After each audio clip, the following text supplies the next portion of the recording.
पहले आप इन पिक्चर्स को देखिए।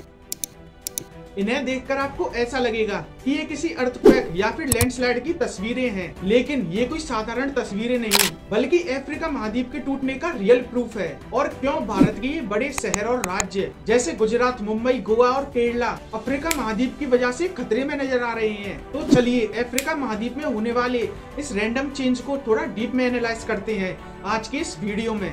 अफ्रीका महाद्वीप के केन्या देश में एक बड़ी सड़क जिसे माई माहियू रोड के नाम से जाना जाता है, ये रोड कुछ महीने पहले रैंडम तरीके से टूटकर जमीन में धंस गई, जो आप इस तस्वीर में क्लियर देख सकते हैं। तो ये सड़क किसी भूकंप या फिर कोई और वजह से नहीं बल्कि इस पूरे अफ्रीका महाद्वीप में एक नई प्रोसेस की वजह से हुई है। और इसी वजह से पूरे अफ्रीका में एक दरार जिसे द ग्रेट रिफ्ट के नाम से जाना जाता है वो बनना शुरू हो गई है। और इसी वजह से पृथ्वी के दो विशाल टुकड़े न्यूबियन प्लेट और सोमाली प्लेट हर साल सुपर प्लूम के कारण 2.5 सेंटीमीटर की रेट से ये जो सोमाली प्लेट है वो दूर जा रही है। इन सभी नेचुरल डिजास्टर्स का पता जियोफिजिकल रिसर्च से चलता है। इसके अनुसार एक दरार जो करीब 56 किलोमीटर में फैली हुई है, इसे सबसे पहले 2005 में इथोपिया के रेगिस्तान में देखा गया था। और जियोलॉजिस्ट की माने तो ये पूरी प्रोसेस अफ्रीका को 2 भागों में बांट देगी, जिसके परिणाम में युगांडा और जाम्बिया जैसे देश जो चारों तरफ से जमीन से घिरे हुए हैं, इन्हें भी अपना खुद का तटीय इलाका मिलेगा। और जैसे जैसे सोमाली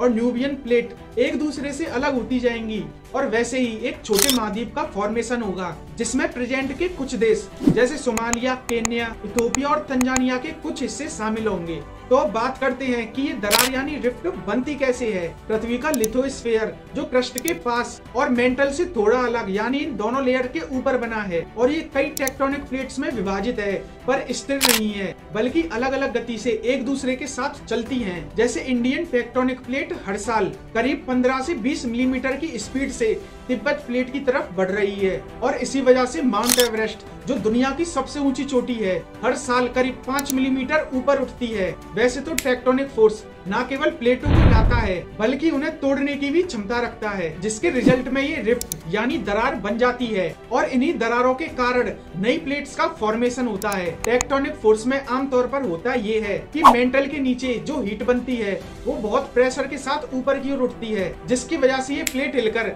एक दूसरे के ऊपर चलने लगती हैं। और इसी प्रोसेस का परिणाम है अफ्रीका में बन रही द ग्रेट रिफ्ट। और यही नहीं बल्कि पिछले 30 सालों में अरब प्लेट धीरे धीरे अफ्रीका से दूर जा रही है, जिसके परिणाम में आज जो रेड सी और गल्फ ऑफ एडन है उसका फॉर्मेशन हुआ है। लेकिन जियोलॉजिस्ट के अकॉर्डिंग सोमालियन और न्यूबियन प्लेट को पूरी तरह अलग होने में करीब 5 से 10 मिलियन साल का वक्त लगेगा और तब तक शायद धरती पर इंसानों का नाम निशान ना बचे। और अगर आपको ये वीडियो पसंद आई हो तो हमारे चैनल को सब्सक्राइब करके बेल आइकन को ऑन कर लें, क्योंकि सबसे पहले वीडियो आपके पास पहुंचे। धन्यवाद।